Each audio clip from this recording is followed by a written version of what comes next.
Hola a todos, soy Seijo, ese tío que habla de D&D en internet. Y hoy, pensando un poco en el vídeo que iba a hacer, he decidido hacer una pequeña encuesta en Twitter para ver de qué narices hablábamos. Y la opción que ha salido es interpretar NPCs. Y es de lo que vamos a hablar, obviamente. También vamos a hablar de los otros temas, pero hoy vamos a hablar de eso. Y hay muchas cosas que decir sobre este tema. Al menos hay muchas cosas que yo quiero decir. Y como hay muchas cosas que quiero decir, voy a intentar condensarlas en un vídeo, pero no prometo nada. Quiero hablar específicamente de tres cosas.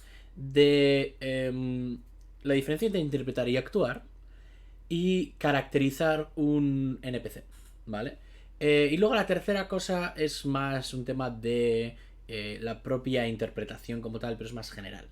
Para mí la diferencia entre interpretar y actuar es muy importante. Para mí actuar es lo que hace la gente de Critical Role, la gente que está en el cine, que es poner voces, y poner caras, y emotear, y poner acentos, y gesticular un montón. Para mí eso es actuar. Y actuar no es interpretar. Y diréis, son casi sinónimos. Y yo os diré, cállate, estoy haciendo el vídeo yo, no tú. La diferencia es que tú puedes actuar de forma muy obvia y hablar con esta voz todo el rato porque tú... Y no interpretar una mierda, porque estás tomando las mismas decisiones para ese NPC y para el NPC que habla con tu voz normal y para el NPC que habla con esta voz. ¿Qué pasa? Interpretar es un tema de decisiones, es un tema de las decisiones que toman los personajes, los NPCs en este caso, y sus implicaciones en la historia. Y actuar es un tema de fachada, de enseñarlo al exterior y de cómo lo perciben los jugadores. Y como yo no soy un actor, y yo no soy una persona que sepa poner voces, ni sepa nada de esto realmente, y no es mi punto fuerte, no voy a intentar enseñaros a actuar. Para eso seguro que hay alguien que sabe más que yo que está dispuesto a hacer un vídeo. De lo que sí sé un poco más es del otro. Entonces es de lo que quiero hablar. El razonamiento que yo sigo a la hora de interpretar a los NPCs lo planteo de dos maneras. Primero, ¿qué es lo que este NPC desea? Y cuando digo desea, quiero decir... Y voy a poner un ejemplo con el que estuve hablando con un amigo hace poco. Si tu NPC en cuestión es un vampiro, tienes que olvidarte de la necesidad idiosincrásica de ser un vampiro. El vampiro bebe sangre, el lich acumula almas, el dragón acumula oro, el beholder está paranoico todo el rato. Eso es parte de la esencia del monstruo o de la criatura. ¿Sabes? Un señor rico quiere acumular dinero, es un tipo de dragón. Entonces, la cosa aquí es que yo eso lo dejo de lado. Lo considero como yo y alimentarme. Alimentarme no es el mayor deseo de mi vida. Mm, quiero comer, así que voy a hacer cosas para comer. Y dado el sistema en el que vivo, voy a tener que hacer muchas cosas para comer. Y me va a quedar muy poco tiempo para lo que verdaderamente quiero, y por eso estoy triste. Pero no es lo que verdaderamente quiero. En plan, sobrevivir y pagar el alquiler no es mi motivación vital. Es la motivación vital lo que estás intentando buscar aquí. Entonces yo lo suelo plantear como si pudiese esta personaje, si pudiese pedir un deseo, solo tiene uno, pero lo pide y sucede, ¿qué pediría? Y todos los buenos NPCs, yo creo, tienen un poco esta idea detrás. ¿Cuál es su motivación? ¿Cuál es la cosa que les hace levantarse por las mañanas y les hace hacer las cosas que hacen? ¿Por qué es importante esto? Porque cuando los personajes se enfrenten, en caso de los antagonistas, o compitan, en caso de los rivales, o igual se alíen con, en el caso de los aliados, van a entrar en conflicto o no con esos deseos. Si el deseo de tu personaje es traer a la vida a tu esposa muerta, y a mí me da igual tu esposa muerta, probablemente te deje en paz. Si quieres utilizar un objeto mágico que yo quiero utilizar para traer a mi vida a mi esposa muerta, vamos a tener un problema. Quizás si tengo algo en contra de traer a la vida a esposas muertas, vamos a tener otro problema. Pero lo importante es, el conflicto nace de tú queriendo una cosa y yo queriendo una cosa distinta. Y las alianzas nacen de tú queriendo una cosa y yo queriendo una cosa similar. O queriendo algo que tú me puedes dar y entonces es un intercambio de favores. Y es esa interpretación lo que hace los NPCs interesantes.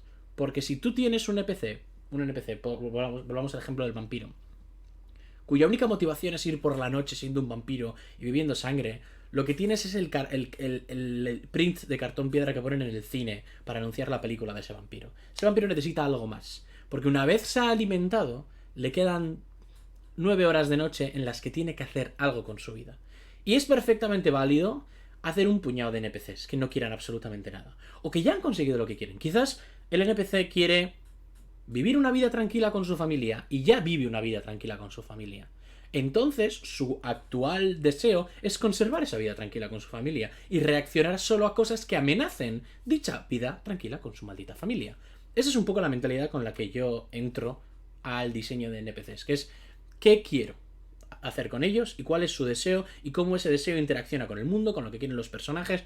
Y obviamente intento que haya un poco de, en algunos casos, simpatía en dirección a esos objetivos. Si tú descubres que el malo está siendo malo, pero por un motivo con el que tú puedes empatizar, es un malo interesante. Y en otros casos hago que el malo sea un vulgar hijo de puta y su motivo sea terrible y sus medios sean terribles y todo es terrible, así que no pasa nada, partámosles el puto cráneo.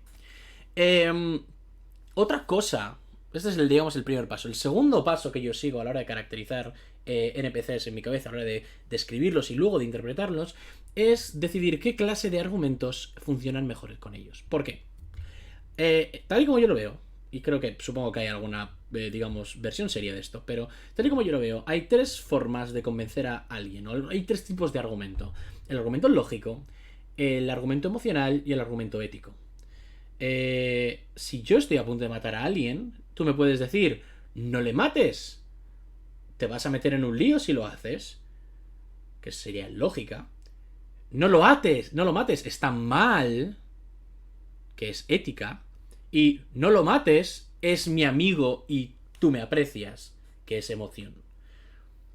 Y distintos NPCs van a reaccionar de forma distinta a estos distintos argumentos y a cualquier complejidad adicional que quieras añadirlo.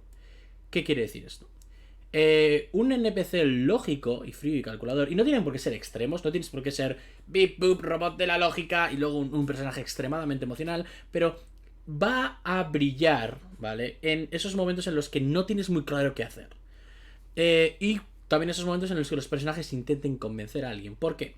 Muchos personajes, muchos jugadores realmente van a intentar tirar de un argumento. Y el más típico es el lógico. El argumento de lógica de si haces eso, ¿por qué quieres destruir el mundo? Tú también vives en él. Ya, pero es que igual esto al villano le da igual, porque él está haciendo un argumento emotivo. O sea, él está funcionando bajo un argumento emotivo de rencor y odio.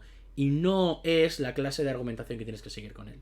Esto permite varias cosas. Permite, una, caracterizar al villano muy bien. Una persona emocional se comporta de forma emocional, una persona lógica se comporta de forma lógica, una persona muy preocupada con la ética se preocupa, o sea, guía su vida en función de esa ética. Una persona a la que se la suda la ética, que le digas, ¡hey! No hagas eso, está mal. O haz esto porque está bien, porque es lo correcto. Le va a dar igual, se la va a sudar. Entonces, un poco funcionando en esa mentalidad, saber qué tipo de argumento funciona mejor. Y todos los argumentos son, digamos, capaces, o salvo que hayas decidido que no, todos los argumentos son capaces de afectar de una manera u otra a una persona. Pero, en última instancia, me gusta tenerlo en mente para poder combinarlo con ese deseo. Porque no hay... los personajes, digamos, extremos, ¿no? Sí van a tener esa necesidad, o sea, esa capacidad de saltar por encima de lógica, emoción y ética para conseguir lo que quieren. Pero la mayoría de personajes, la mayoría de NPCs, va a haber una línea. Y no van a estar dispuestos a hacer cualquier cosa porque sea lógico o porque sea ético. Sin embargo, cierta argumentativa o ciertas situaciones van a ser capaces de ponerles al límite y de hacerles dudar en tanto en cuanto a la cosa que más desean. Y ese es un poco el juego, al menos que yo suelo hacer, de pensar qué quieren y qué es lo que funciona en su mente, cómo organizan su mente, cómo, ¿sabes?, qué afecta a su corazón a la hora de decidir en torno a ese objetivo. Por último, en tema de caracterización, y uno de los grandes problemas, yo creo que un PJ, un jugador, tiende a no ser capaz de recordar más de 10 personajes no jugadores a la vez. Y que, o sea, al menos aquellos que no aparecen mucho, un personaje que aparece repetidas veces lo recuerdan. pero no se van a acordar de tanta gente. Entonces es importante que la gente que quieres que se acuerden sea memorable. Y hay varios trucos.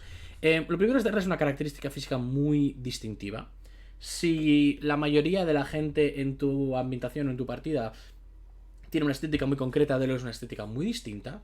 Hay un mercader enano en la campaña en la que yo juego como jugador que tiene una barba pelirrojísima, brillante y va con un albatros detrás. Y nos acordamos siempre de él porque es el único enano pelirrojo que hay. Nos los hemos encontrado en 2 países ya y es como, ¿y veis un enano pelirrojo? Y es como, ¿es nuestro enano pelirrojo el tío que nos vende objetos mágicos? Y es como, sí, es ese.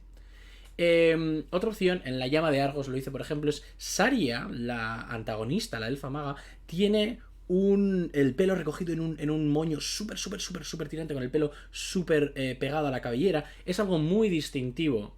De hecho, ni siquiera recuerdo haberles descrito el color del pelo, pero la forma en la que lo lleva recogido es muy característica y concuerda muy bien con el resto de su ropa y automáticamente le da unos aires de aristocracia y de me creo mejor que tú, sin necesidad de que yo diga eso directamente. Luego, por supuesto, la actitud y sus acciones lo confirmaron, pero la primera impresión es importante. Y otro punto importante de caracterizaciones, yo voy a recomendaros, y supongo que esto es un poco contradictorio, no os rompáis la cabeza con todos los personajes no jugadores. Porque hay muchos personajes no jugadores que son figurantes, vamos a decirlo. Y es muy probable que los jugadores ni siquiera hablen con ellos nunca. Nunca. Quiero decir, si veis streamings de estas partidas super high production en las que, ¿sabes? Está Mateo Mercería describiendo todo y poniéndole una voz única a cada tendero de cada ciudad.